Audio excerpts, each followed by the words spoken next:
আমাদের যে সংস্কৃতি, আমরা প্রত্যেক ধর্মের সংস্কৃতিকেই সম্মান করি, আমরা প্রত্যেক ধর্মের সংস্কৃতিকেই মর্যাদা করি, কিন্তু কখনো আমরা আমাদের সংস্কৃতিকে অবমাননা করতে পারি না। যেমন কেউ ডাকলে আমরা আজ্ঞে বলি, এটা আমাদের সংস্কৃতি। ধার্মিক মুসলমানেরা জি বলেন, এটা তাদের সংস্কৃতি। আজকাল হিন্দুরাও তো জি বলে, তারা আজ্ঞে বলে না। আজ্ঞে যে বলতে হয় জানি না। কেমন আমি আমার সংস্কৃতিকে সম্মান করব না, তা তো হতে পারে না। আমি প্রত্যেক ধর্মের সংস্কৃতিকেই সম্মান করি, কিন্তু আমি আমার সংস্কৃতিকে কখনো আমি অবমাননা করতে পারি না। আমি আমার সংস্কৃতিকে পাশ কাটিয়ে কখনো যেতে পারি না। কৃষ্ণ স্টুডিও চ্যানেলে আপনাকে স্বাগতম। শাস্ত্রটা তো বেদেরই একটা অংশ। আয়ুর্বেদ শাস্ত্রে বলা আছে রাতের আহারটা শয়নের 3 ঘন্টা আগে শেষ করে নিতে হবে। যদিও আমরা পারি না সেটা। রাত্রে আমরা যেহেতু ভারী কোনো কাজ করি না, কায়িক শ্রম নাই, খাবার খেয়েই আমরা শুয়ে পড়ি, পরিপাক হওয়ার জন্য তো সময় পাচ্ছে না, যার কারণে কদিন পর ফুলে যাচ্ছে, চর্বি হয়ে যাচ্ছে, ফ্যাট হয়ে যাচ্ছি আমরা। আর রাত্রে তো অন্ন না খাওয়াটাই সবচেয়ে ভালো। ডাক্তারদের কাছে যাও, একই কথা বলবে। সূর্য অস্তের আগেই সাধু সন্ন্যাসীরা আহার করে নিতেন, আমাদের ঋষিগণ আহার করে নিতেন, এরপর আর গ্রহণ করতেন না। বিশ্বের মাঝে সবচেয়ে গড় আয়ু বেশি কোন দেশের মানুষের বলুন তো? জাপানের মানুষের। জাপানের মানুষের গড় আয়ু সবচেয়ে বেশি। জাপানের মানুষেরা সবচেয়ে বেশি দিন বাঁচে এবং ওরা নিরোগ শরীরে বাঁচে। গবেষণায় দেখা গিয়েছে ওই জাপানের মানুষেরা তাদের রাতের আহারটা সন্ধ্যা 6টার আগে করে নেয়, এরপরে তারা আর কোনো আহার করে না। এবং তারা সবসময় টাটকা শাক সবজি গ্রহণ করে, যাই গ্রহণ করে ওরা টাটকা সব খায়। অর্ধ সিদ্ধ তারা খায়, অর্ধ সিদ্ধ। কেমন যত পশু পাখি কীট পতঙ্গ আছে, কখনো মানুষ ব্যতীত আর কোন প্রাণীর জন্য হাসপাতাল আছে গো এত বেশি? আইসিইউ আছে গো? মানুষ ছাড়া কোন প্রাণীকে এত বেশি আইসিইউতে যেতে হয়, অক্সিজেন দিতে হয়, দেখেছেন কি? একমাত্র মানুষ আমরা যাদের জন্য এত বেশি আইসিইউ এর ব্যবস্থা। কারণটা কি? আমরা প্রকৃতির বিরুদ্ধে আচরণ করছি। খাবার যেভাবে গ্রহণ করার কথা আমরা সেভাবে গ্রহণ না করে আমরা আমাদের মতো করে জিহ্বার লালসায় এটিকে গ্রহণ করছি, যার কারণে সবচেয়ে বেশি আমাদের কলিযুগের প্রেক্ষাপটে আয়ু কমে যাচ্ছে। এই কলিযুগের মানুষের নির্ধারিত কোনো আয়ুই নাই, যে কোনো সময় কলিযুগের মানুষেরা মরে যাবে। আর এই বাংলাদেশে 60-70 বেশি তো কেউ বাঁচেই না। এর পশ্চাতে অন্যতম একটা কারণ সুশৃঙ্খল জীবন ধারণের অভাব। আমাদের যে জীবন ধারাটা, নিয়ম কানুনটা, এর মাঝে শৃঙ্খলা নাই। দেখুন আমাদের ভাগবতের সিদ্ধান্তের সঙ্গে বর্তমানে ডাক্তারি শাস্ত্রের সিদ্ধান্ত মিলে কিনা। আমাদের 4টা আশ্রমের কথা বলা আছে, গার্হস্থ, বানপ্রস্থ, সন্ন্যাস। আর প্রথম স্তরটা হলো ব্রহ্মচর্য। ব্রহ্মচর্য, গার্হস্থ, বানপ্রস্থ, সন্ন্যাস।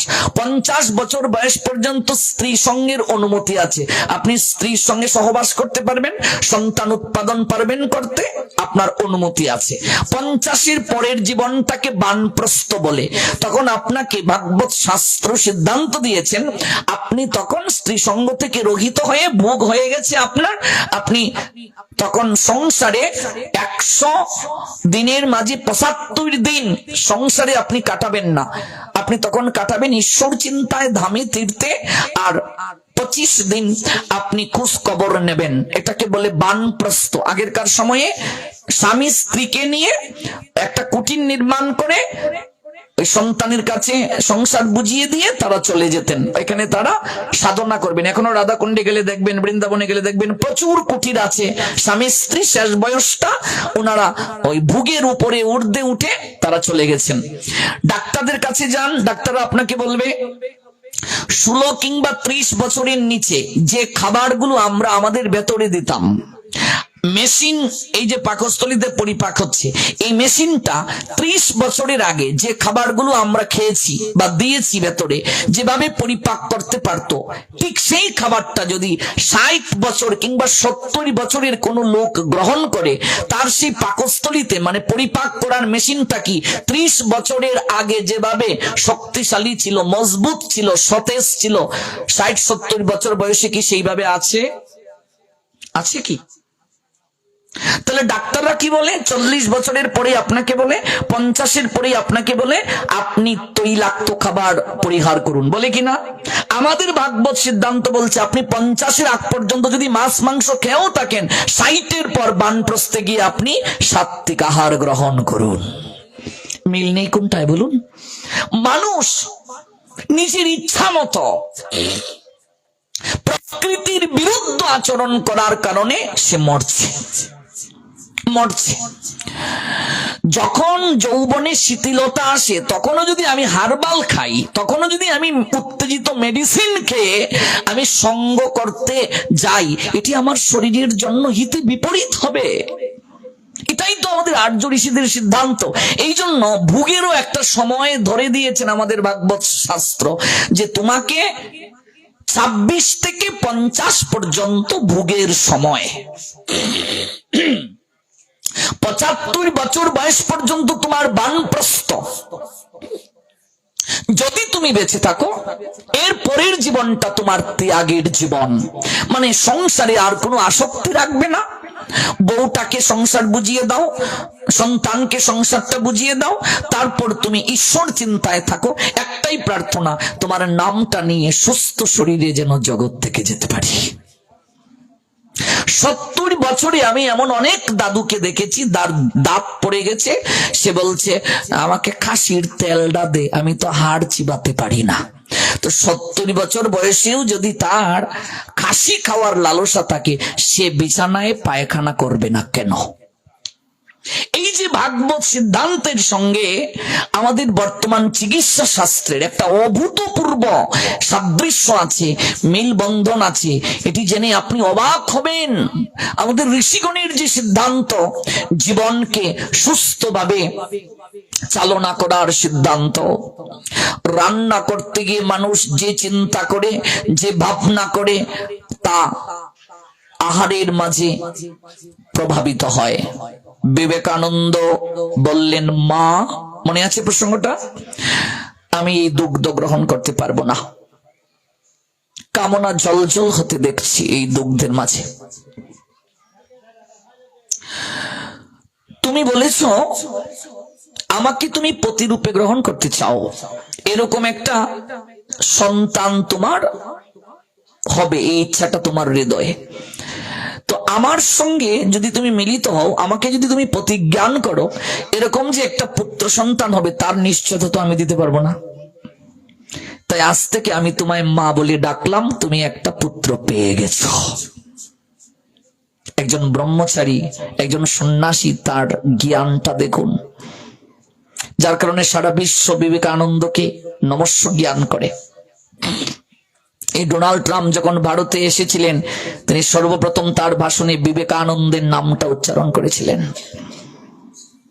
গুরু কৃপায় একটা সাধারণ ঘরের ছেলে সারা বিশ্বকে কাঁপিয়েছিল আমেরিকার শিকাগোতে, আর দেবজ্ঞান করছে সকল লোকেরা আজ তাকে মানুষ উপরে উঠে সাধনায়।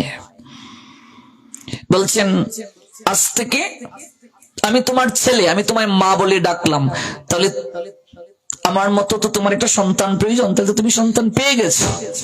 এবার সেই মাতাজিটা লজ্জিত হলো, কাম চিন্তা করেছিল তাকে নিয়ে, কিন্তু বিবেকানন্দ কি সুন্দর উত্তর দিয়ে সেখান থেকে বের হয়ে এলেন, কি চমৎকার শিক্ষা দিয়ে তিনি সেখান থেকে বের হয়ে এলেন।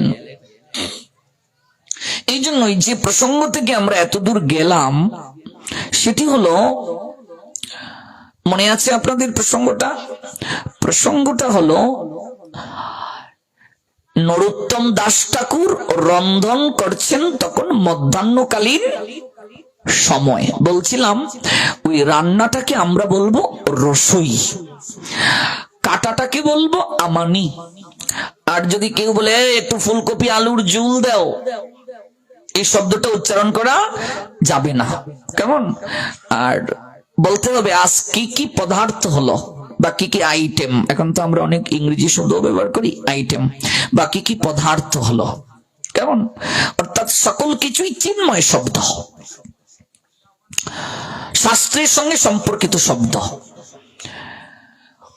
যেমন ভাতের প্রতিশব্দ অন্ন। এবার ভাত বললে যে মহাভারত অশুদ্ধ হয়ে যাবে বিষয়টা কিন্তু তা না।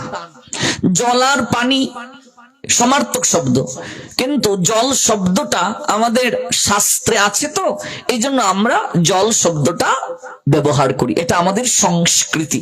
এটার অর্থ এই নয় জল না বলে কেউ যদি পানি বলে নিল একেবারে সে হিন্দুই নয়, বিষয়টা কিন্তু তা না। কিন্তু সনাতনী হিন্দু সংস্কৃতিতে জল শব্দটা ব্যবহার করা হয়। যেমন অন্ন শব্দটা গীতার একটা শ্লোকে আছে। আপনি যদি বলেন অন্ন দাও, তাহলে গীতার শ্লোকের একটা শব্দ আপনি প্রতিদিন উচ্চারণ করছেন। যেখানে বলা আছে গীতা মাহাত্ম্যে, গীতার শ্লোকের কোনো একটা শব্দকে উচ্চারণ করেও যদি কেউ দেহ রাখে, অন্তিমে সে আমার চরণ প্রাপ্ত হবে। এই জন্য আমরা যদি বলি অন্ন দাও, কারণ অন্ন শব্দটা সংস্কৃত শব্দ এবং গীতার একটা শ্লোকেও আছে অন্ন শব্দটা। তেমনি ভাবে আমাদের যে সংস্কৃতি, আমরা প্রত্যেক ধর্মের সংস্কৃতিকেই সম্মান করি, আমরা প্রত্যেক ধর্মের সংস্কৃতিকেই মর্যাদা করি, কিন্তু কখনো আমরা আমাদের সংস্কৃতিকে অবমাননা করতে পারি না। যেমন কেউ ডাকলে আমরা আজ্ঞে বলি, এটা আমাদের সংস্কৃতি। ধার্মিক মুসলমানেরা জি বলেন, এটা তাদের সংস্কৃতি। আজকাল হিন্দুরাও তো জি বলে, তারা আজ্ঞে বলে না, আজ্ঞে যে বলতে হয় জানি না। কেমন? আমি আমার সংস্কৃতিকে সম্মান করব না, তা তো হতে পারে না। আমি প্রত্যেক ধর্মের সংস্কৃতিকেই সম্মান করি, কিন্তু আমি আমার সংস্কৃতিকে কখনো আমি অবমাননা করতে পারি না। আমি আমার সংস্কৃতিকে পাশ কাটিয়ে কখনো যেতে পারি না, উচিত নয় সেটি।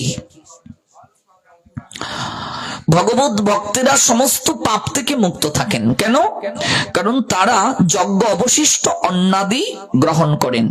যারা কেবল নিজেদের ইন্দ্রিয় তৃপ্তির জন্য পাক করেন, তারা কেবল পাপই ভোজন করেন। শ্রীমদ্ ভগবত গীতার 3য় অধ্যায়ের 13 নং শ্লোকে কর্মযুগে ভগবান বলছেন, ইয়াজ্ঞশিষ্ট আশিনো সন্ত মুচ্ছন্তে সর্বকিল বিষয় ভুঞ্জতে তেতু আগম পাপা হয়ে পচন্তে আত্মকারণাৎ। The devotee of the Lord Sri Krishna are released from all kinds of sins because they eat food which is offered first for sacrifice. Other who prepare food for personal sense enjoyment really eat only sin, said Almighty Creator Krishna. Srimad Bhagavad Gita 3 chapter Karma Yoga 13 verse. Oh my dear intimate, oh my dear Pelu, oh my dear fellow, oh my dear commemorate, oh my dear devotee, please listen at what I say. The devotee of the Lord are released from all kinds of sins because they eat food which is offered first for sacrifice. Other who prepare food for personal sense enjoyment really eat only sin. sin মানে কি? পাপ। তারা কেবল পাপটাকে গ্রহণ করে। এই জন্য নরোত্তম দাস ঠাকুর রান্না করছেন, তিনি ভগবানকে নিবেদন করবেন, তারপর সেটি গুরুদেবকে নিবেদন করবেন, তারপর গ্রহণ করবেন। নরোত্তম দাস ঠাকুরকে স্বয়ং নিত্যানন্দ প্রভুর বিশেষ শক্তি নিয়ে জগতে এসেছেন, নিতাই চাঁদের অভিন্ন কলেবর। তার আবির্ভাব স্থানটা আমাদের এই বাংলাদেশে রাজশাহী জেলায় খেতুরি ধাম। আপনারা নিশ্চয় অনেকে গিয়েছেন খেতুরিতে। জমিদারের সন্তান তিনি। জগতে আসার আগেই পদ্মাতে স্বয়ং মহাপ্রভু প্রেম সঞ্চয় করে রেখে গিয়েছিলেন তার জন্য। তিনি বাংলাদেশের মাগুরা জেলা শালিকা উপজেলা তালকুড়ি গ্রামের জমিদারের সন্তান লোকনাথ গোস্বামী পাদের কাছ থেকে দীক্ষা গ্রহণ করেছিলেন এবং একমাত্র শিষ্য লোকনাথ গোস্বামী পাদের তিনি দীক্ষা প্রাপ্ত হয়ে গুরু আদেশে চলে এলেন। আর জীব গোস্বামী পাদ পাঠালেন কয়েকজন ভক্তকে পরীক্ষা করার জন্য যে নরোত্তমের ভজন কেমন চলছে, কুশলে কিনা। মধ্যাহ্নকালীন সময়ে সাধুগণ এসে হরিবল বলছেন। নরোত্তম দাস ঠাকুর বলছেন, আহা, এ তো আমার পরম আনন্দের, পরম সৌভাগ্যের। আসুন কৃপা করে, গৃহে আসুন।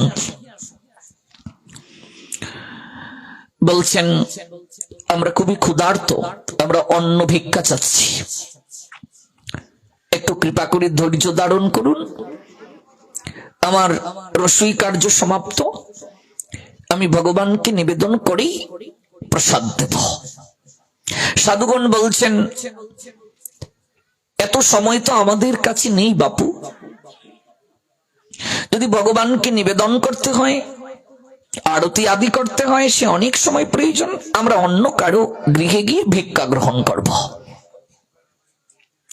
নরোত্তম দাস ঠাকুর বিপদে পড়ে গেলেন। বিপদটা কি?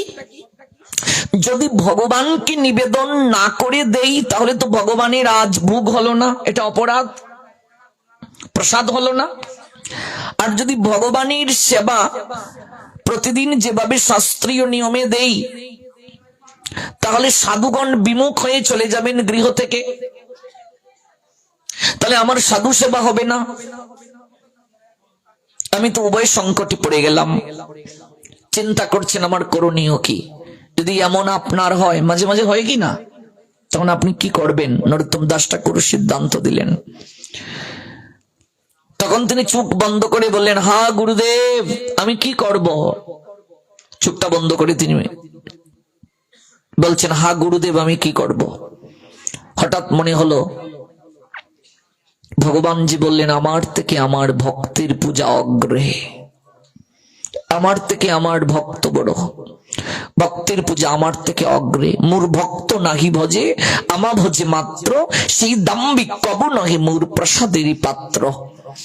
আমার ভক্তকে যে পূজা করে না, আমার ভক্তকে যে ভজন করে না, সমাদর করে না, আমায় ভজন করে, সে দাম্ভিক। দাম্ভিক শব্দের অর্থ অহংকারী। সে কখনো আমার প্রসাদ প্রাপ্ত হতে পারে না। প্রসাদ শব্দের অর্থ কৃপা। সে কখনো আমার প্রসাদ প্রাপ্ত হতে পারে না যে আমার ভক্তকে ভজন করে না, যে আমার ভক্তকে সমাদর করে না। কারণ এই জগৎ সংসারে, মনে রাখবে, প্রসাদে সর্বদুঃখ বিনাশ হয়। একটা শ্লোক আছে গীতায় 2য় অধ্যায়ে, প্রসাদে সর্বদুঃখানাম হানি অশ্ব উপজায়তে। জীবের সমস্ত দুঃখ দূর হয় একমাত্র প্রসাদের দ্বারা। প্রসাদ শব্দের অর্থ কৃপা, কৃপার দ্বারা। তখন তিনি কি করলেন? একটা তুলসী পত্র দিয়ে ভগবানকে স্মরণ করে, একটা তুলসী পত্র দিয়ে সাধুদেরকে দিয়ে দিলেন। আনুষ্ঠানিক ভাবে ভগবানকে আর নিবেদন করলেন না। সাধুগণ সেবা গ্রহণ করে বললেন, নরোত্তম, আমাদেরকে জীব গোস্বামী পাদ পাঠিয়েছেন তোমাকে পরীক্ষা করার জন্য। একজন ভক্তের ভজন সমৃদ্ধি কতটা হয়েছে তার সাধু সেবার দ্বারাই তা প্রমাণ হয়।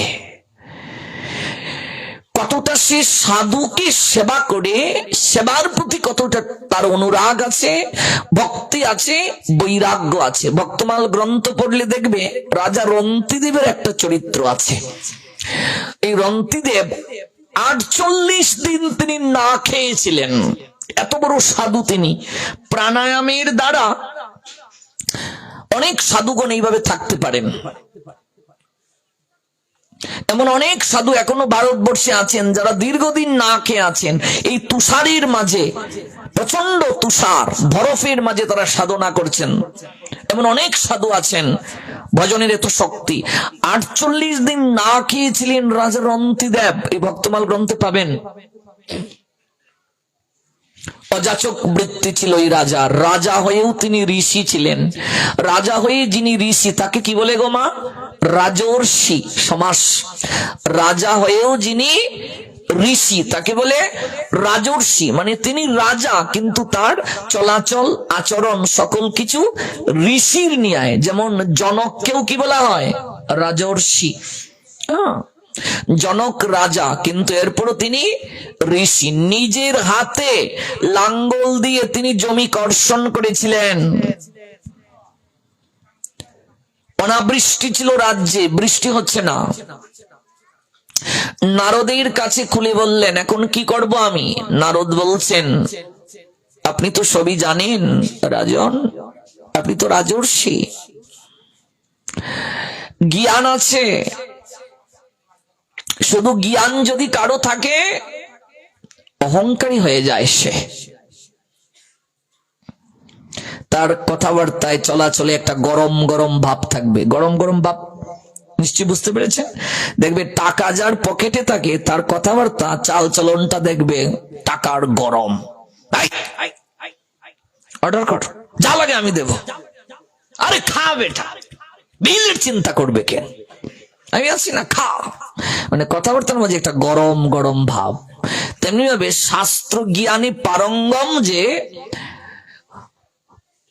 জ্ঞানী, যে তার মাঝেও অহংকার এসে যায় যদি জ্ঞানের সঙ্গে ভক্তি না থাকে। আবার ভক্তি জ্ঞান থাকলেও অহংকারী হয়ে যায় মানুষ যদি তার হৃদয়ে প্রেম না থাকে। উপসংহারটা কি? মীরাবাইয়ের ভাষায়, বিনা প্রেম সে নাহি মিলে নন্দলালা। ওমা, পঞ্চপ্রদীপ দিয়ে আরতি করি না আমরা? আরতি করার পরে সঙ্গে সঙ্গেই কি পঞ্চপ্রদীপটা ভক্তদের দেখানো হয়? কি করতে হয়? শঙ্কের একটু জল দিতে হয় নিশ্চয়ই। বলো তো, শঙ্কের জলটা কেন দিতে হয়? এই তত্ত্বটা কি? পঞ্চপ্রদীপ মানে পাঁচটা জ্ঞানেন্দ্রিয়ের প্রতীক। এখানে সলিতা পাঁচটা কেন? 6টাও হতে পারতো, 4টাও হতে পারতো। পাঁচটা প্রদীপ মানে পাঁচটা, সলিতা মানে পাঁচটা জ্ঞানেন্দ্রিয়ের প্রতীক। পঞ্চপ্রদীপে ধরি কর্পূর বাতি, ললিতা সুন্দরী করে যুগল আরতি। সখী আনুগত্যে যিনি আরতি করবেন তিনি ললিতা সখীর আনুগত্যে করছেন। আমাদের ভজনটা তো আনুগত্যে। নরোত্তম দাস ঠাকুর বলেন, ললিতা বিশাখা আদি যত সখী বৃন্দ, আজ্ঞায় করিব সেবা চরণার বৃন্দ। মস্তকটা কাপড় দিয়ে ঢাকলেন, তারপর আপনি আরতি শুরু করে দিলেন।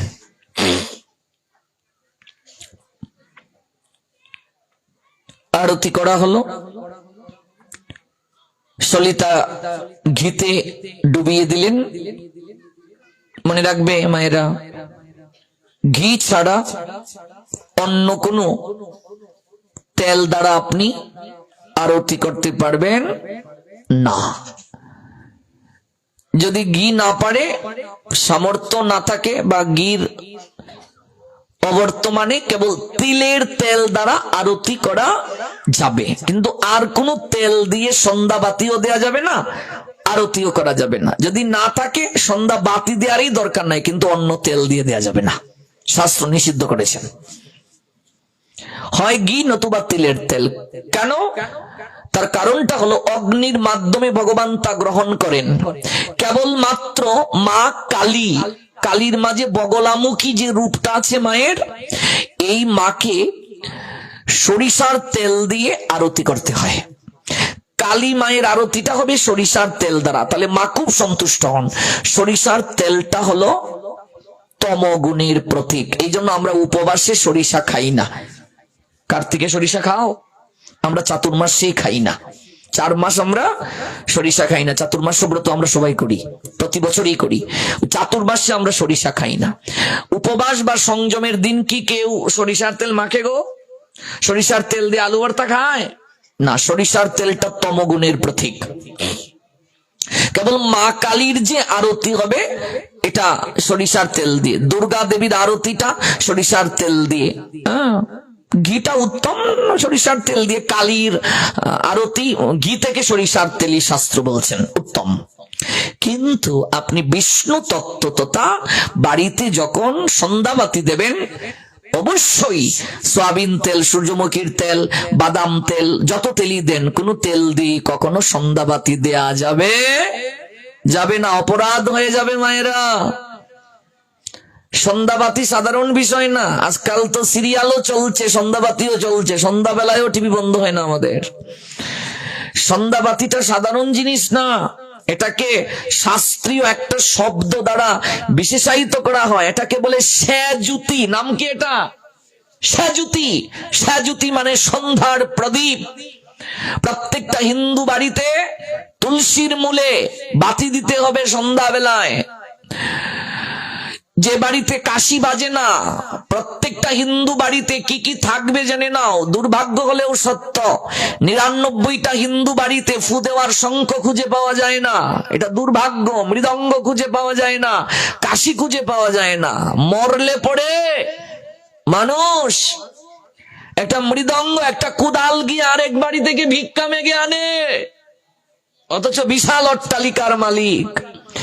মৃদঙ্গ প্রত্যেকটা হিন্দু বাড়িতে থাকবে, হিন্দু ঘরে থাকবে। মৃদঙ্গ যদি গৃহে থাকে তাহলেও সেই গৃহকর্তার মঙ্গল হবে। হিন্দু বাড়ি মাত্রই মৃদঙ্গ থাকতে হবে। এই যে মৃদঙ্গ কেবল যে গুমাতা দেহ রেখেছে সেই গুমাতার চামড়া দ্বারা হবে। আজকাল প্রকৃত মৃদঙ্গ তো আমরা পাচ্ছি না। হ্যাঁ, ওই গুমাতাগণ প্রার্থনা করেছিলেন ভগবানের কাছে যে এই জন্মে তোমার আর হয়তো সেবা করার সুযোগ পাবো না, স্তনদুগ্ধ আস্বাদন করাতে পারবো না।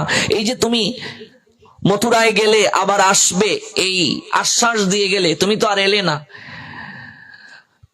তাই ওরা কেঁদে কেঁদে দেহ রেখেছিল, অনেক গুমাতা দেহ রেখেছিল, কিন্তু একটা প্রার্থনা করে গিয়েছিল, আমরা জীবিত থেকে তোমার সেবা করতে তো পারছি না, মৃত্যুর পরও যেন তোমার সেবায় লাগতে পারি।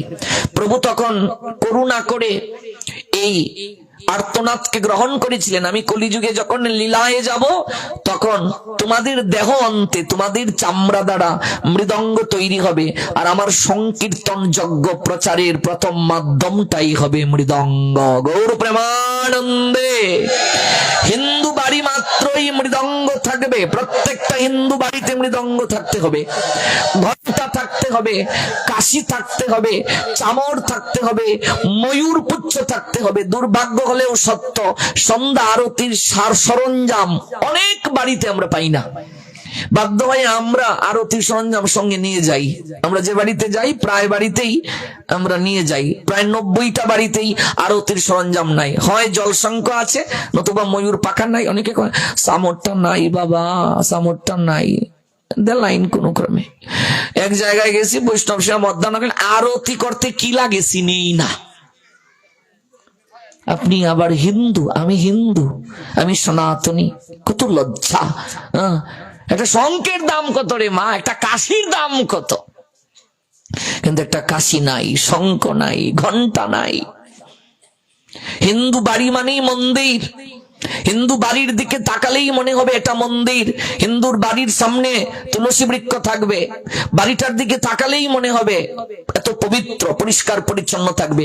আজকাল কোনটা হিন্দুর বাড়ি কোনটা ম্লেচ্ছের বাড়ি বোঝা যায় না, বোঝা যায় না। এটুর বিচার নাই আজকাল, এটুর বিচার নাই।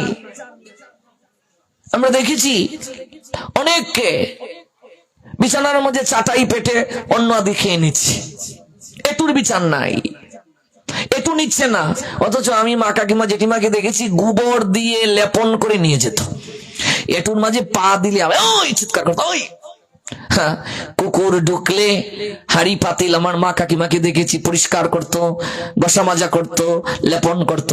আজকাল মানুষ কুকুরকে ড্রয়িং রুমে লালন পালন করে হিন্দু বাড়িতে। যেদিন হিন্দুরা গরুকে ছেড়ে কুকুর পুষতে শুরু করলো, আর কুকুরের জন্য আলাদা বিল বরাদ্দ থাকে, কুকুর কি কি খাবে কত নাম আছে, অ্যাটম, জেরি, ফুসকি, কস্কি, ডিজেও আছে কুকুরের নাম। হ্যাঁ, কত জায়গায় যাই, কুকুরকে ড্রয়িং রুমে নিয়ে কুকুরকে জড়িয়ে ধরে ঘুমায়, কুকুরের জন্য আলাদা খাবার বরাদ্দ থাকে, সোফায় বসিয়ে বসিয়ে কুকুরকে কাচ্চি বিরিয়ানি খাওয়াচ্ছে। হিন্দু বাড়ি লক্ষ্মী থাকবে এই ঘরে? হ্যাঁ, এ সময় লক্ষ্মী বসো ঘরে, আমি একটা আসন রেখে দিলাম বিশাল করে, লক্ষ্মীর খেয়ে দিয়ে কাজ নাই, ওর বাড়ি বসে থাকার। বৃহস্পতিবারে আমার পেঁয়াজের গ্রানও থাকলো, রসুনের গ্রানও থাকলো, এটুরও বিচার নাই। আর মা লক্ষ্মীর একেবারে আমার ব্যবসা উন্নতি করার জন্য তার খেয়ে দিয়ে কাজ নাই, আমার ঘরে বসে থাকবে। সংসারী মানুষকে বৃহস্পতিবারে পেঁয়াজ রসুন মাছ মাংস খাওয়া যাবে না, লক্ষ্মীবার, লক্ষ্মীর প্রতি সম্মান রক্ষা করতে হবে। এমনিতেই আমার শরীর ভালো থাকবে, সংসার ভালো থাকবে, ব্যবসা উন্নতি হবে, এটা যদি আমি ভেবে থাকি আমি ভুল ভাবছি। আমাকে এই বিশেষ কিছু দিন পালন করতে হবে। কুকুর ঢুকলে যে হিন্দুরা ঘরদোর পরিষ্কার করত, আজকাল সেই কুকুরকে নিয়ে বেডরুমে ঘুমানো হয়, সোফায় বসিয়ে খাওয়ানো হয়, এটুর বিচার নাই। দিন থেকে দিন আমরা তো জবন হয়ে যাচ্ছি, ম্লাচ্ছ হয়ে যাচ্ছি, আচরণহীন হয়ে যাচ্ছি আমরা। এই জন্যই সাধু সঙ্গ করা উচিত, এই জন্যই জানতে হয়, শিখতে হয়, বুঝতে হয়। আরতির সরঞ্জামটা আপনার গৃহে রাখুন। সকাল সন্ধ্যা একটু কাশিতে শব্দ করুন, একটু শঙ্খ বাজান। কিছু জায়গায় কুসংস্কার, বৃহস্পতিবারে ঘন্টা বাজাইলে নাকি লক্ষ্মী ঘর থেকে জায়গা, ঘন্টা বাজাইলে লক্ষ্মী জায়গা। এটা কই পায় যে ওরা? আমরা প্রশ্ন করে, আচ্ছা মেয়েরা নাকি তার শঙ্খ ফু দিতে পারে না, এক জায়গায় কইতেছে কেন গো? হয় লক্ষ্মী বলে জায়গা। এখন মেয়েরাই তো লক্ষ্মী, প্রত্যেক মেয়েকে কি বলা হয়? লক্ষ্মী, লক্ষ্মী সদৃশা। এগুলো কুসংস্কার। সকাল দুপুর সন্ধ্যা 3 বেলা শঙ্খ বাজবে হিন্দু বাড়িতে, ঘন্টা বাজবে, একটু কাশি বাজবে। যে বাড়িতে ভোরবেলা কাশি বাজে না, শঙ্খ বাজে না, ঘন্টা বাজে না, একটা মৃদঙ্গের আওয়াজ হয় না, অপ আত্মাগুলো সেই বাড়িতে এসে আশ্রয় গ্রহণ করে। এটা সনাতনী হিন্দু বাড়ি না। এই জন্য সকাল দুপুর সন্ধ্যা একটু কাশি বাজাতে হবে, ঘন্টা বাজাতে হবে। নেগেটিভ এনার্জি গুলো ডিস্ট্রয়েট হবে, দূরীভূত হবে। হিন্দু বাড়ির আলাদা বৈশিষ্ট্য থাকবে, সনাতনী বাড়ির আলাদা বৈশিষ্ট্য থাকবে। আরতির সরঞ্জামটা রাখুন আপনার গৃহে। আরতির সরঞ্জাম আর কি? হ্যাঁ, পঞ্চপ্রদীপ থাকবে, ধূপ থাকবে, রুমাল থাকবে, জল শঙ্খ থাকবে, শঙ্খ ত্রিপদীর উপরে বসবে, বাজানোর শঙ্খ থাকবে, ময়ূর পাখা থাকবে, চামর থাকবে। হাত পাখাটাও রাখতে পারো। যখন ওই শিব চতুর্দশী আর পূর্ণিমা পর্যন্ত আমরা যখন ময়ূর পাখা দেব না, তখন একটু গরম পড়লে হাত পাখাটা দেবে, তাল পাতার পাখাটা, খুব ভালো। এটা প্রেমের বিষয়, ভক্তির বিষয়। এগুলো অন্তত একটা হিন্দু বাড়িতে থাকা উচিত, সনাতনী বাড়িতে থাকা উচিত। এটা আর কত টাকার বিষয়? এটা তো আমাদের নিত্য কর্মের একটা অংশ। প্রত্যেকদিন আমাদের এগুলো প্রয়োজন। প্রতিটা ক্ষেত্রেই আমাদের এই বিষয়গুলোর দরকার আছে। সনাতনীদের সংস্কৃতি তা। সেজুতি জ্বলবে, সন্ধ্যাবাতি জ্বলবে, তিলের তেল নতুবা ঘি, অন্য কোনো তেল না। 5টা সলিতা, 5টা জ্ঞান ইন্দ্রিয়ের প্রতীক। সলিতার মাঝে কর্পূর দেয়া হয় কিনা? কেন? কারণটা কি? পায়েস রান্না হলো, একটু কর্পূর দিলে ভালো লাগে কিনা? বাজা পিঠা, পুলি পিঠার মাঝে, পাটি সাপটার মাঝে একটু কর্পূর দিলে ভালো কিনা? মাকে দেখেছি খুব সুন্দর করে করতো, ভালো। 5টা সলিতা জ্ঞানের প্রতীক, জ্ঞানেন্দ্রিয়। শুধু জ্ঞান থাকলেই হবে না, জ্ঞান থাকলে গরম থাকবে ভাব। গরম যখন দেখালাম, গরম হয়ে গেছে। একটু কর্পূর যদি দেই, আরো দাউ দাউ করে জ্বলে কিনা? ভক্তির প্রতীক কর্পূর। ভক্তি আর জ্ঞান আসলো। ভক্তি জ্ঞান থাকলেও মানুষের মাঝে অহংকার আসতে পারে। এই জন্য দেখবে পরবর্তীতে শঙ্কের জল দিয়ে ঠান্ডা করা হয়। ওই জলটা হলো প্রেম বাড়ি। গৌর প্রেমানন্দে। প্রেম বাড়ি। যতক্ষণ পর্যন্ত প্রেম বাড়ি বর্ষণ না হবে, ততক্ষণ পর্যন্ত অহংকার যাবে না। প্রেম যদি হৃদয়ে উদয় না হয়, যতই তত্ত্ব আমরা পাঠ করি, আলোচনা করি, যে পাঠে একটু প্রেম নাই, একটু অশ্রু নাই, তখন আমরা বলি না পাঠটা শুষ্ক শুষ্ক লেগেছে। ভাগবত পাঠ আজকে শুনলাম, খুব ভালো লাগছে, কিন্তু একটু যদি প্রেম হতো একটু ভালো লাগতো। ঠিক কিনা গো মা? মানে একটু শুষ্ক, কথাগুলো শুষ্ক। আর যদি একটু রসালু হয়, রসালু হলে ভালো লাগে কিনা? খুব ভালো আইটেম, কিন্তু একটু রস নাই, কেমন লাগে? একটু রস থাকলে ভালো হতো। রস, যে কথার মাঝে রস নাই, তার সাথে কেউ চায় গো কথা বলতে? এই জন্য নরোত্তম দাস ঠাকুর এই ভাগবত পাঠে গিয়ে যে আপনি বসবেন, সাধুসঙ্গ করবেন, আগে আপনাকে সতর্কবার্তা দিয়েছেন। তিনি বলছেন, মনের আনন্দে বলো হরি ভজ বৃন্দাবন। কিভাবে বসবেন এখানে? আনন্দে। কিছু লোক দেখবে ভাগবত পাঠে আইসাও মুখ এরকম, কিছু লোক দেখবে কাতু কাতু দিলে ওরা হাসবে না, মানে ওদের মুখে হাসি নাই, মুখটার দিকে থাকালে মনে হয় অমাবস্যা, ওদেরকে কাতু কাতু দিলেও মনে হয় হাসে না, হাসি নাই, হাসলে মনে হয় বাপের সম্পত্তি দেওয়া লাগে। এখন সবাই হাসতেছে গৌর প্রেমানন্দে। এই জন্য বলছেন মনের আনন্দে বলো হরি। হ্যাঁ, মানে মায়া নাই। ওই রাবণের এক বোনের নাম ছিল অমায়া, নাম জানো গো? অমায়া। লক্ষণ যখন শক্তিশাল হলো তখন হনুমান তো নিয়ে এলেন পর্বত, সেখান থেকে জড়িবটি পিসা হবে, শর্ত হলো অমায়ার চোখের জল লাগবে। আচ্ছা, এখন এইটার চোখের জল কেমনে আনন্দ সম্ভব? এটার তো মায়াই নাই, আর যার মায়া নাই সে কানবো কি করিয়া, হাসবো কি করিয়া? এখন এইটারে এত চেষ্টা করে হনুমান এটার চোখের জল আনতে পারে না, পরে বাধ্য হইয়া লেজ দিয়া গুতা মারছে চোখের মাঝে, যে রক্ত তো বাইরিব, লগে তো জল থাকবো মিশানো, এইটাই লইয়া যাই, আমি ব্যর্থ। কিছু লোক আছে দেখবে, মানে তার দিকে তাকালেই মনে হবে আগো এই মাতাজিটা একটা লক্ষ্মী লক্ষ্মী বাপ, দেখো সব সময় মুখটার মাঝে হাসি হাসি। আর কিছু দেখবে, আমি এক জায়গায় গেছি, এক বাসায় থাকছি, এই মা 7 দিনের মাঝে একটি বার এই মার মুখে আমি আসিও দেখলাম না, এলাম বললাম এই তারকারে করতে কেমন আমার মেশু, আমি এই লেছি কি থাকবো তোমারে আমার মেশু বিয়া করলো কি দেখো এই তারকারে, বাবা কেন তোমার মনে হয় কাতু কাতু মেশু দিছে না কোনোদিন, আসো না কেন গো? কি অবস্থা, একটু হাসে না, হাসি নাই মুখের মাঝে। আমরা কত আনন্দ করতেছি, এই আরতির সময়ও তাই লাগান, খাওয়ানোর সময় লাগান, কি দেখো মাসি আমরা যে যাই মুগা তোমার একটু খারাপ লাগতো না, হাসি নাই, আমি হুইয়াইয়া বললাম এই কি, আমি বললাম মনে হয় কাতু কাতুও নাই, হাসি নাই, মুখের মাঝে কোনো হাসি নেই। এই জন্য নরোত্তম দাস ঠাকুর বললেন, এই যে বসবা, কি নিয়ে বসবা? আনন্দে বলো হরি। নামটা কিভাবে করতে হবে? আনন্দে, মনের আনন্দে। তো আনন্দ থাকলে হাসি আসবে কিনা? আসবে। হেসে হেসে যে কথা বলবে, সুলক্ষণা। বিদুর বললেন মহাভারতে,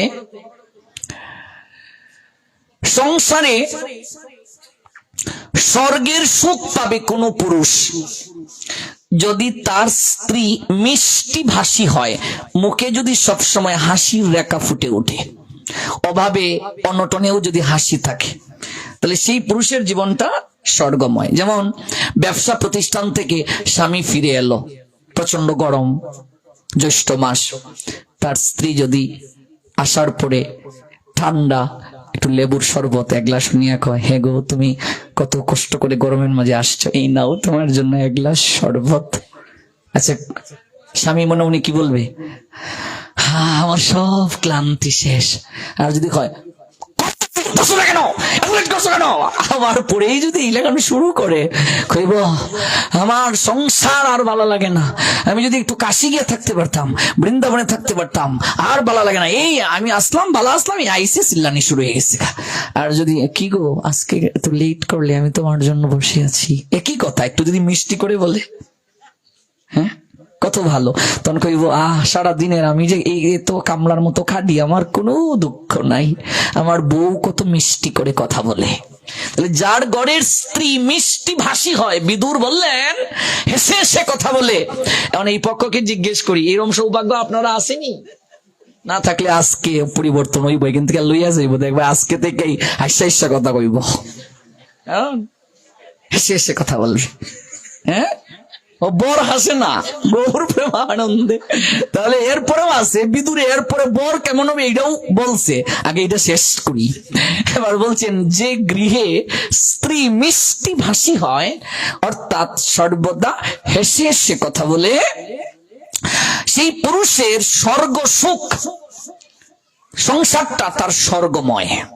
অভাব অনটন এগুলো মাঝে মাঝে থাকবে কিনা, মান অভিমান থাকবে কিনা, ঝগড়া হবে কিনা, মাঝে মাঝে ঝগড়া হওয়াটা ভালো, তাহলে সম্পর্কটা আরো গভীর হয়। দেখবে আপনার অভিমান ভাঙানোর জন্য একটা ফুল এনে আপনার কুফার মাঝে গুজে দেবে, হ্যাঁ, মাঝে মাঝে অভিমান করা ভালো, কিন্তু এমন অভিমান কইরেন না যেন আবার বাপের বাড়ি যাওয়া লাগে। এটা অভিমান না, মাঝে মাঝে একটু মিষ্টি অভিমান। তাহলে সে যদি হেসে হেসে কথা বলে তাহলে সংসারটা স্বর্গময় হয়ে যাবে।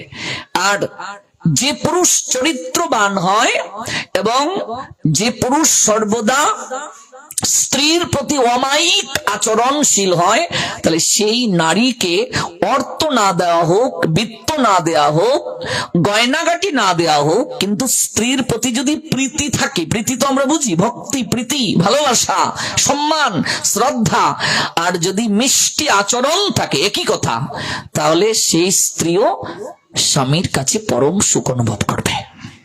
একটা নারীকে আপনি গয়না দিলেন, সবকিছু দিলেন, কিন্তু তাকে সময় দিলেন না, ভালো ব্যবহার করলেন না, সম্মান দিলেন না, কথাবার্তায় হেই হুই বললেন, তাহলে সে কি সুখী? এক জায়গায় পাঠে গেলাম, কত অভিজ্ঞতা মনে হয়। এক মাতাজি বলতেছে, আপনাদের জীবন খুব ভালো, আমার মতো দুঃখী আর কেউ নাই। বললাম, কেন গো? গাড়িতে এসি, বাড়িতে এসি, দুঃখ কেন? বলছে, আমি যখন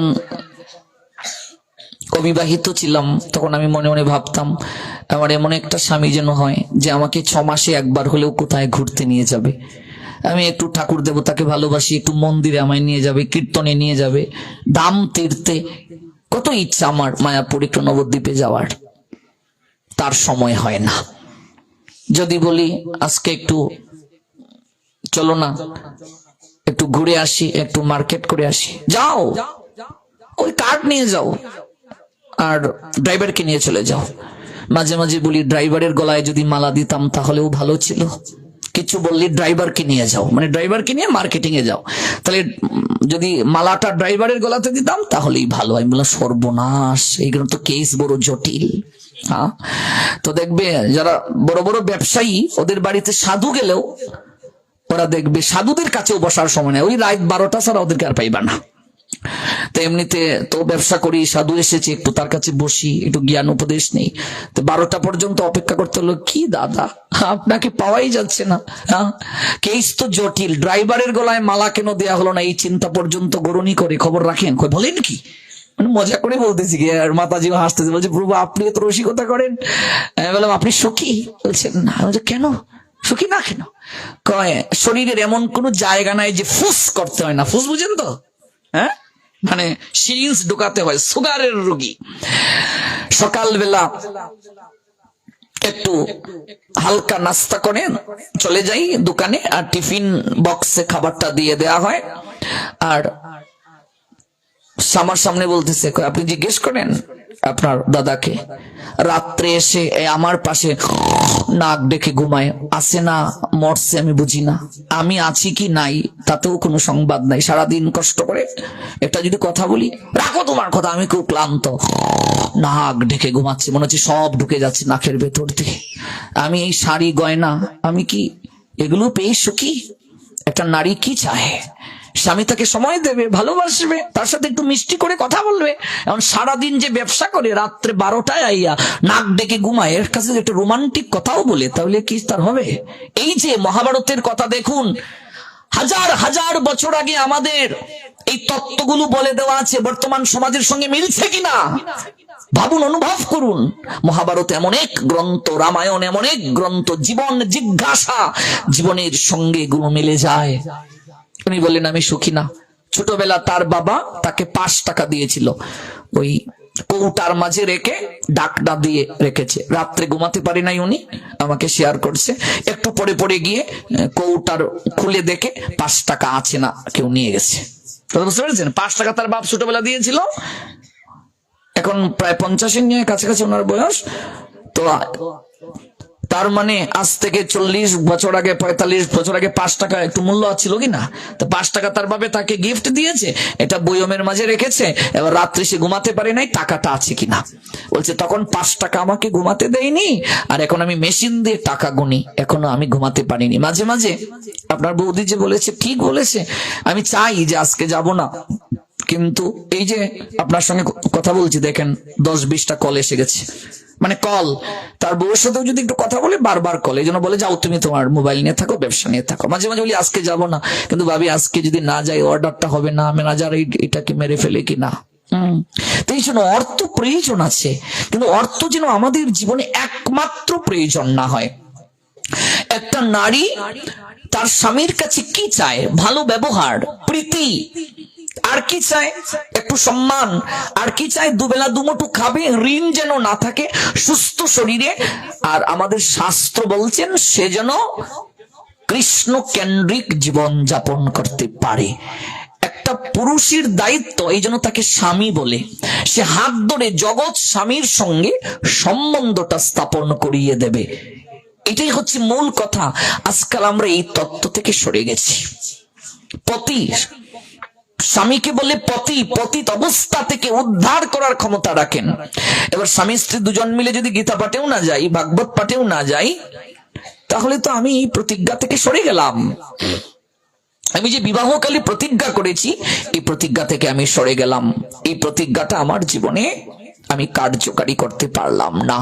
এই জন্য গুরু আশ্রমে আমাকে একটু যেতে হবে, গুরু আনুগত্য করতে হবে, গীতা পাঠে যেতে হবে, ভাগবত পাঠে যেতে হবে, স্বামী স্ত্রী দুজন মিলে সন্ধ্যাবেলা একটু বসতে হবে। যদি ব্যবসা প্রতিষ্ঠানে স্বামী থাকে তাহলে ব্যবসা প্রতিষ্ঠানেই তাকে বসতে হবে, 5টা মিনিট তাকে হরিনাম করতে হবে, আহ্নিকটা করতে হবে, মন্ত্র স্মরণ করতে হবে।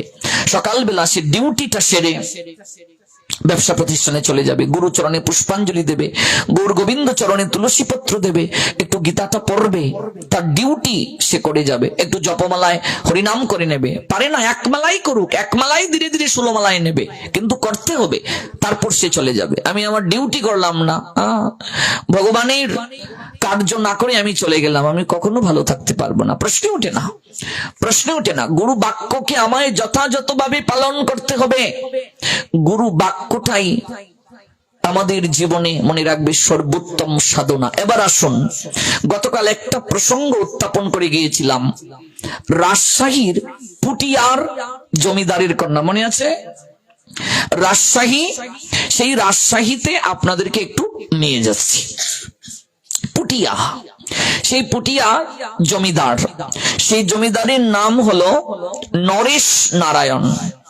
এটা গতকাল কোন প্রসঙ্গে ছিল? প্রসঙ্গটা ছিল, যদি গুরু বাক্য কেউ যথাযথভাবে পালন করে, স্বয়ং গঙ্গা এসেছিলেন ওই রাজকন্যাকে চরণ স্পর্শ করার জন্য। এটা বলি তো গতকাল শেষ করেছিলাম। তো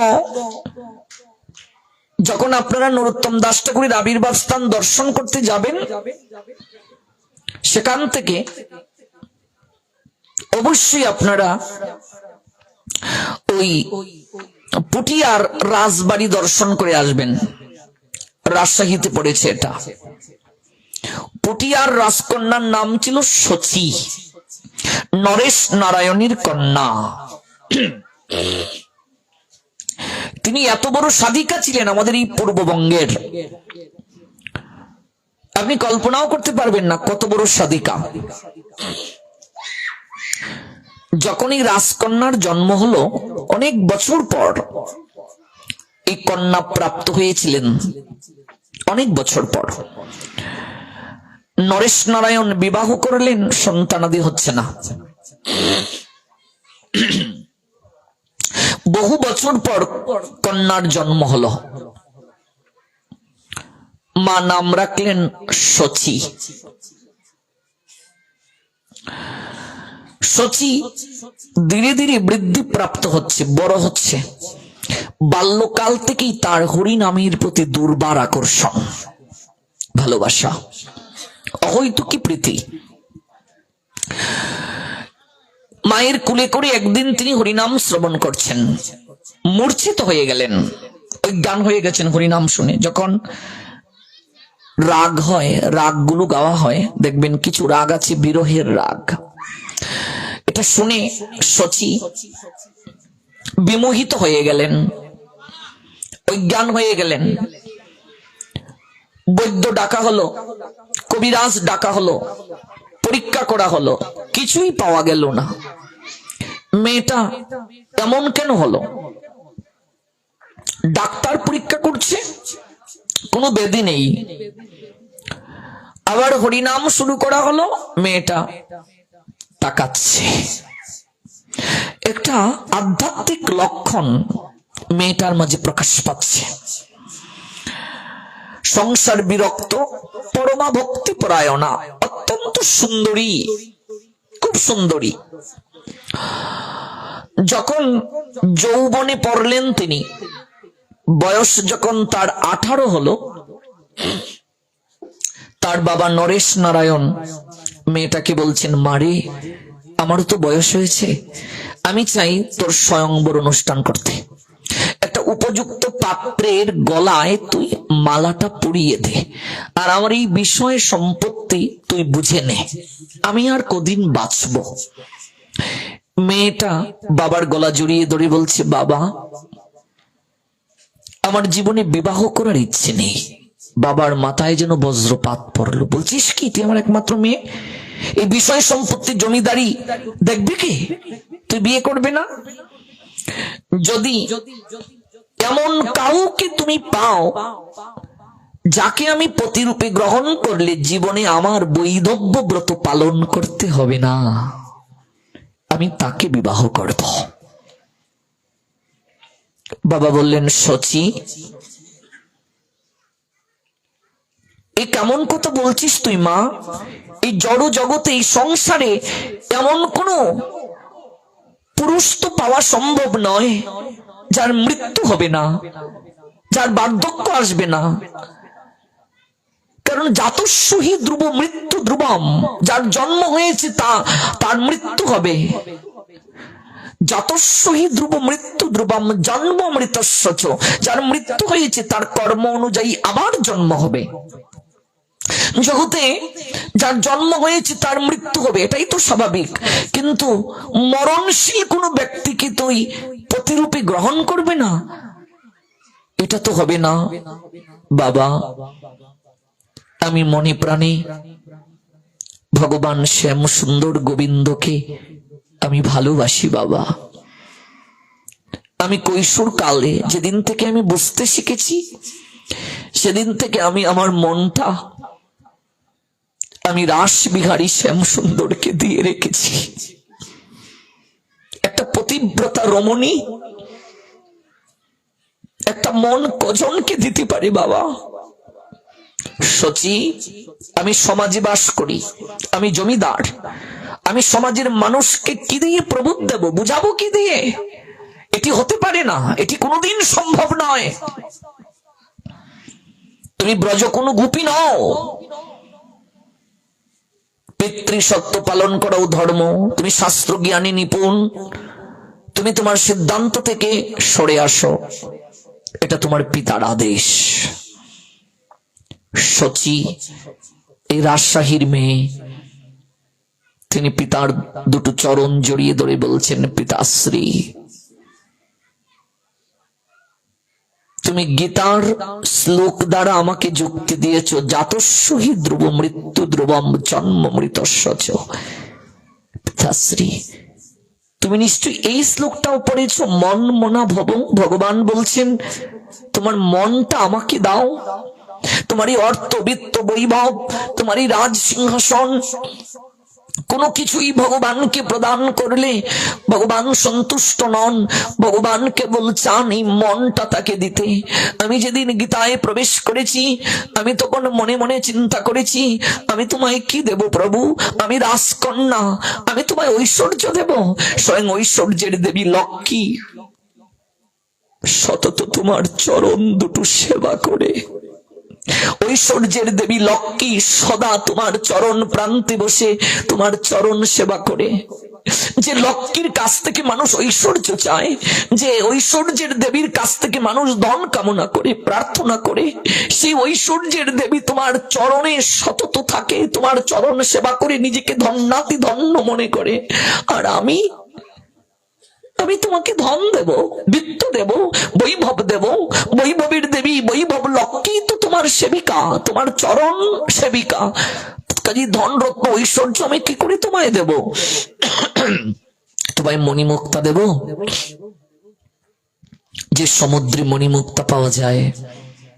তুমি তো সেই ক্ষীরোদ সাগরে থাকো প্রভু।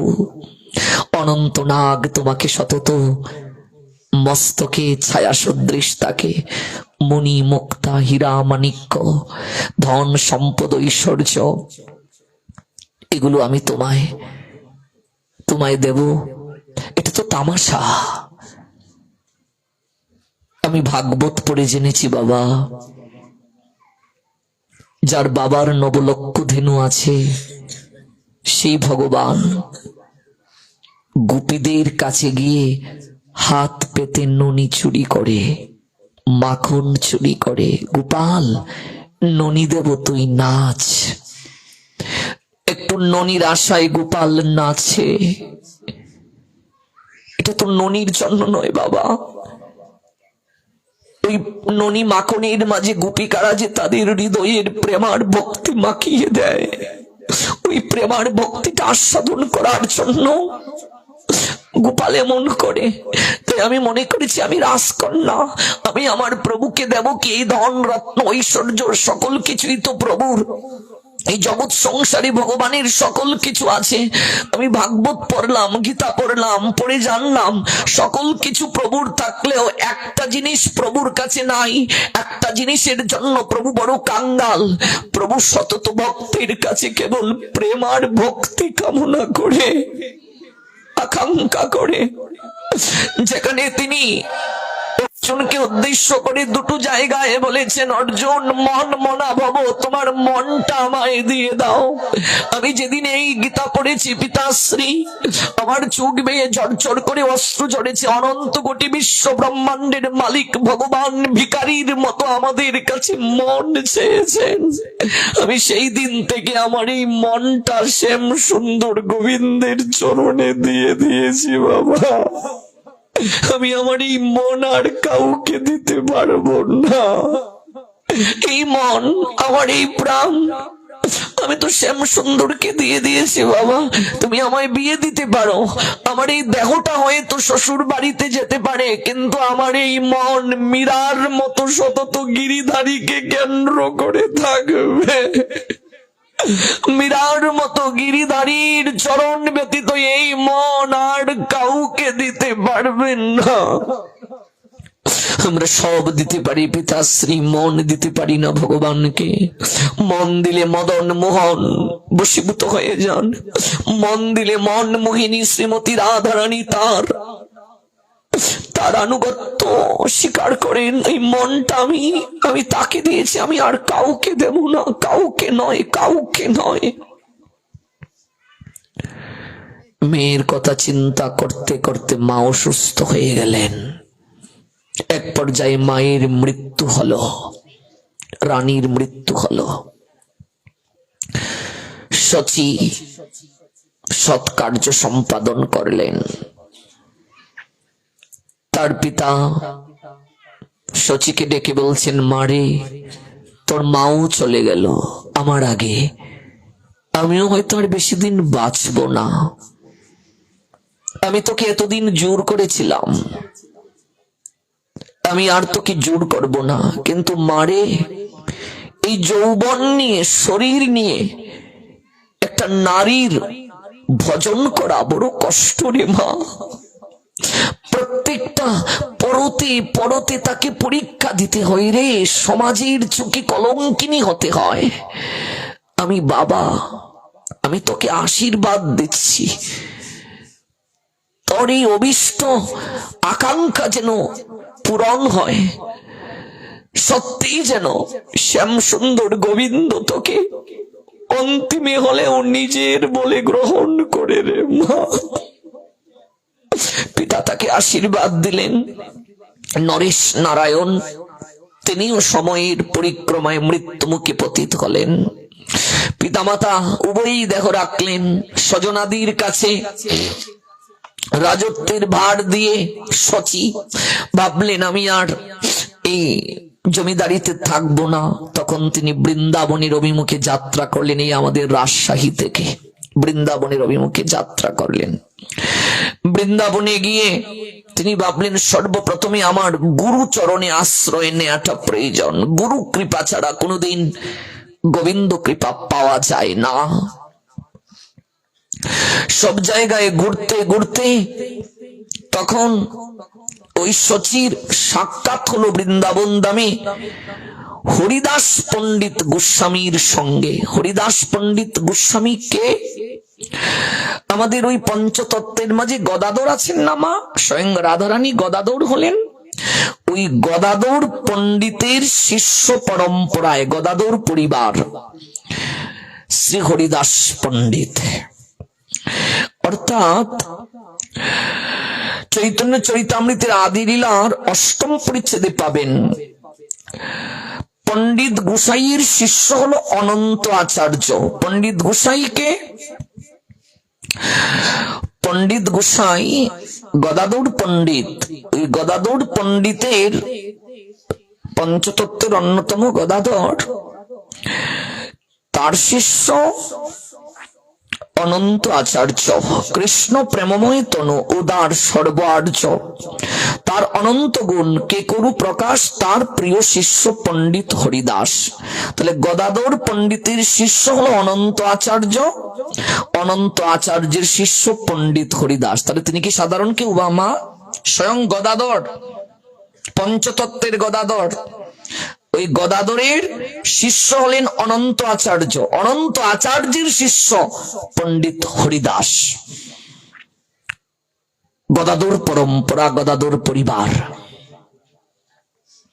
গদাধর পণ্ডিত কি সাধারণ কেউ? স্বয়ং রাধারানী।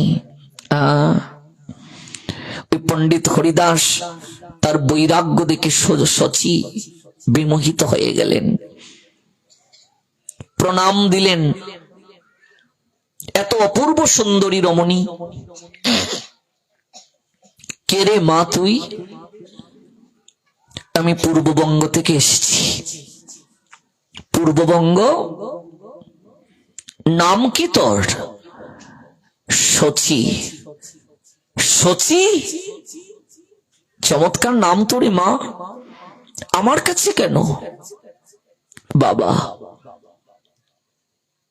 আমি সকল কিছু ত্যাগ করে এসেছি। আমি আপনার চরণাশ্রিত হতে চাই। আপনি আমাকে কৃষ্ণ ভজন শিক্ষা দান করুন। আমার বাবা মা কত করে আমাকে বৈবাহিক জীবনে যাওয়ার জন্য চেষ্টা করেছেন।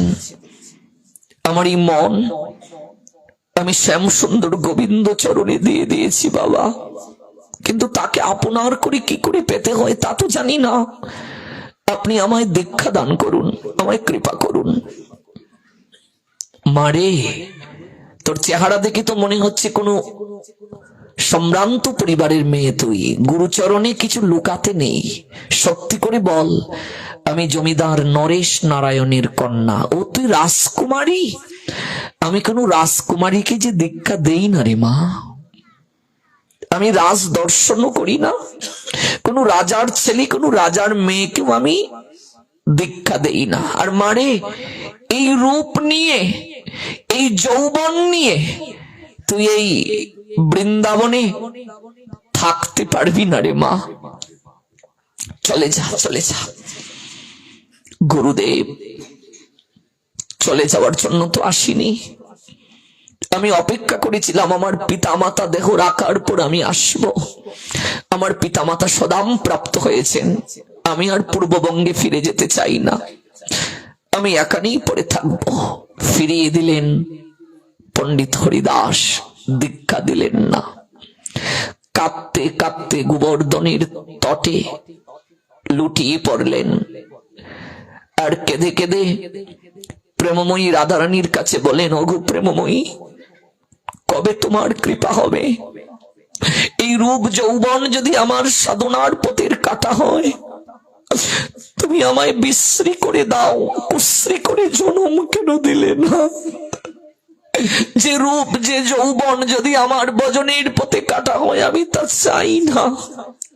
বৃন্দাবনে সিদ্ধ জগদীশ বাবাজি মহারাজের আপনার নাম শুনেছেন কিনা? ওই যে কালীয় দমন ঘাটটা আছে না মা, ওই কালীয় দমন ঘাটে সিদ্ধ জগদীশ বাবা থাকতেন। কলকাতার একজন সম্ভ্রান্ত পরিবারের সুন্দরী যৌবনবতী মেয়ে, তিনি চলে গিয়েছিলেন বৃন্দাবনে। গিয়ে সিদ্ধ জগদীশ বাবার চরণে ওই কালীয় দমনের ঘাটটা, এটার পাশে কুটির ছিল বাবার। এখানে প্রণাম দিয়ে বলছে, বাবা কে রে মা তুই? আমি আপনার কাছ থেকে দীক্ষা নিতে এসেছি। জগদীশ বাবা, সিদ্ধ জগদীশ বাবা।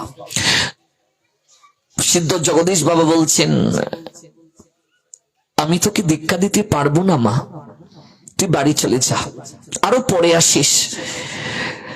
মাত্র তোর 20-22 বছর বয়স, এই যৌবন নিয়ে তুই থাকতে পারবি না রে মা, শ্রীগাল কুকুর তোকে টেনে হিসে নিয়ে যাবে, যা যা চলে যা। বাবা আমি আপনার অনেক গুণমহিমা শুনে এসেছি, আমি ফিরে যাব না, আমি কলকাতায় আর ফিরে যাব না। কৃপা করলেন না বাবা। মেয়েটা কি করলো জানেন মা? বাবাজি মহারাজের কাছ থেকেই সে দীক্ষা নেবে, তাই সে আর বাড়ি ফিরে গেল না। একটা তাম্র পাত্রকে গরম করে সারা গায়ের মাঝে তাপ দিতে শুরু করলো। এটা তামার পাত্র গরম করে সারা গায়ের মাঝে সেকা দিতে শুরু করলো, আর আহার কমিয়ে দিতে শুরু করলো। এত নাদুস নাদুস চেহারা, অপূর্ব সুন্দরী, কত যৌবন, কিছু কালের মাঝেই একেবারে শুকিয়ে গেল মেয়েটা। আর বিশেষ করে ওই গালের মাঝে বেশি করে তাম্র পাত্র গরম করে সেকা দিয়েছে। একটা বস্তা সারা গায়ে দিয়ে জগদীশ বাবার কুটিরটার সামনে এসে দাঁড়ালো। আরতির সময় বাবা বলছেন, তুই কে রে মা?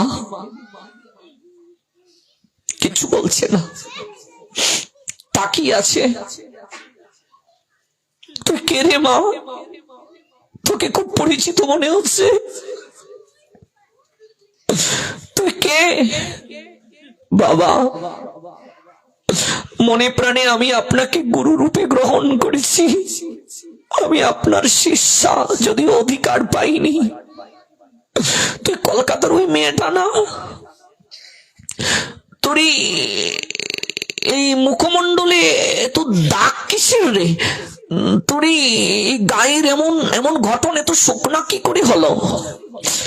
বাবা যে যৌবন আপনার কাছ থেকে দীক্ষা গ্রহণের প্রতিবন্ধকতা ছিল, কাটা ছিল বলে আপনি আমায় ফিরিয়ে দিয়েছিলেন, শিয়াল কুকুর টেনে হিসড়ে আমায় নিয়ে যাবে বলে আপনি আমাকে ফিরিয়ে দিতে চেয়েছিলেন। আমার এই মুখমণ্ডলের দিকে যেন আর কেউ কোনোদিন না থাকা, এই জন্য আমি আমার সারা গায়ে এবং মুখে তাম্র পাত্র গরম করে তাপ দিয়ে দিয়েছি। বাবা এবার তো কৃপা হবে আমার, এবার তো তুমি আমায় আর ফিরিয়ে দেবে না, এবার তো রাধারানীর আমি কৃপা পাবো। সিদ্ধ বাবা জগদীশ বাবাজির চোখ বেয়ে ঝরঝর করে জল ঝরতে শুরু করলো। সিদ্ধ জগদীশ বাবা বললেন, আয় আয় আয় আয়, কাছে আয় রে মা, কাছে আয়। ওরে তোর মতো সাধিকাই তো রাধারানীর কৃপা পাবে রে। বৃন্দাবনে তোর মতো সাধিকারী একমাত্র থাকার অধিকার আছে রে, আর কারো নয়। কাছে আয়, কাছে আয়, ওরে কাছে আয়, আমি তোকে কৃপা প্রদান করবো রে। কাছে আয় রে মা, তুই আমার কাছে আয়। মেয়েটা বাবার দুটো চরণ জড়িয়ে ধরে কাঁদছে, বাবা আমাকে আর ফিরিয়ে দিও না। সিদ্ধ বাবা তাকে বীজ মন্ত্র দান করলেন। এই মেয়েটা পরবর্তীতে বৈষ্ণব সমাজে শ্রেষ্ঠ ভূমিকা পালন করেছিল। অন্তিমে সে প্রেমময়ী শ্রীমতী রাধারানীর সাক্ষাৎ দর্শন করে কৃপা প্রাপ্ত হয়েছিল। যাহা ভজনের পথের কাটা, সাধক সাধিকা তাহাকে সতত এড়িয়ে চলেন। ভজন পথে যাহা বৈরিতা দান করে, বিমুখতা দান করে, ভক্তির পথে প্রতিকূলতা যাহা, ওই প্রতিকূল কর্মকে বর্জন করে অনুকূল কর্মকে গ্রহণ করাটাই তো সাধকের কর্তব্য। শচী কাঁদেন ধুলায় পড়ে, রাধাকুণ্ডে ডুব দিয়ে প্রেমময়ী। এই হরিদাস পণ্ডিতজির কাছ থেকেই তিনি কৃপা পেতে চান, আর কারো কাছ থেকে তিনি কৃপা পেতে চান না। তাই তিনি হরিদাস পণ্ডিতের অন্যতম এক শিষ্যা, হরিদাস পণ্ডিতজির আরেকজন অন্যতম শিষ্যা আমাদের প্রভুপাদ শ্রীল ভক্তি সিদ্ধান্ত সরস্বতী গোস্বামী ঠাকুর এই চরিত্রটা ব্যাখ্যা করতে গিয়ে তিনি ওই লক্ষ্মীপ্রিয়া সম্বন্ধে লিখছেন, হরিদাস পণ্ডিতের অন্যতম প্রধান শিষ্যা লক্ষ্মীপ্রিয়া, তিনিও 3 লক্ষ হরিনাম করতেন। লক্ষ্মীপ্রিয়া এত সাধনার শক্তি ছিল তার। ওই লক্ষ্মীপ্রিয়া গঙ্গা মাতার মাতুলানি হয় এক সম্বন্ধে, তার চরণে গিয়ে পড়ে রইলেন, সেবা করতে শুরু করলেন। কারণটা কি? কারণটা ওই লক্ষ্মীপ্রিয়ার চরণ সান্নিধ্যে গিয়ে সেবা করছেন। যদি লক্ষ্মীপ্রিয়া একটু আবেদন জানান গুরুদেবের কাছে, তাকে যেন দীক্ষা দেয়া হয়, এই জন্য তার চরণে রইলেন, সেবা করছেন, লক্ষ্মীপ্রিয়ার চরণে পড়ে রইলেন, তাকে আনুগত্য স্বীকার করছেন, ভজন করছেন। আর এত বৈরাগ্য ভিক্ষা করেন, সারাদিন গোবর্ধন পরিক্রমা করেন মা। একেবারে ভোর থেকে শুরু হলো গোবর্ধন পরিক্রমা, সারাদিন করলেন। আর করে ব্রজবাসীদের গৃহে মাদুকুরি করে এক বেলা রাসকন্যা, মাগো রাজ পালঙ্কে শয়ন করে থাকতে পারতো, রাজভোগ গ্রহণ করতে পারতো। আজকে বৃন্দাবনে ধুলায় ঘোরাঘুরি দেয়। আর সেই মেয়েটা জানো মা, সারাটা গা ঢেকে রাখে, চট বস্তা, বুঝো, বস্তাটা গায়ে রাখে যেন তার এই শরীর প্রদর্শিত না হয়। আর কাঁদে, কবে কৃপা হবে, গুরু কৃপা। গোবর্ধনের তটে কাঁদে, গোবর্ধন পরিক্রমা করতে করতে গোবর্ধন স্বয়ং ভগবান গিরিরাজকে প্রার্থনা জানায়, প্রেমময়ীর কাছে প্রার্থনা জানায়। আর ওই হরিদাস পণ্ডিতজির প্রধান শিষ্যা লক্ষ্মীপ্রিয়ার সেবা করে, তার আনুগত্য স্বীকার করে। আজ আমরা এই পর্যন্তই রাখছি, যেহেতু প্রায় 11টা বাজতে চললো। আমরা আগামীকাল ওই জায়গা থেকে পুনরায় শ্রবণ করব। এই সকল ভক্ত চরিত্র আমরা যদি আস্বাদন করি, আমরা যদি এই ভক্ত চরিত্রগুলো। ভিডিওটি আপনার ভালো লাগলে লাইক, কমেন্ট এবং সাবস্ক্রাইব করুন।